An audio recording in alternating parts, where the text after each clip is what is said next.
تواجد سمو ولي العهد الأمير الحسين بن عبد الله الثاني ترافق سمو الأميرة رجوة الحسين والأميرة آية فيصل في المنصة الرسمية لصالة الأمير حمزة في المدينة الرياضية لمتابعة لقاء صقور الأردن والمكسيك في نهائي كأس الملك 2023.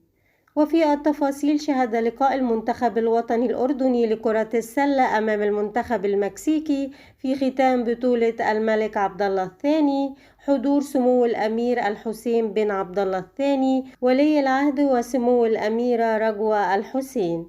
وتفاعل الجماهير بالهتاف لسمو الأمير الحسين بن عبد الله الثاني والأميرة رجوة الحسين. وانتهى اللقاء الذي جمع صقور الأردن بنظيره المكسيكي بتتويج المنتخب الأردني في بطولة كأس الملك 2023 بفوزه بنتيجة 86-71 في المباراة النهائية.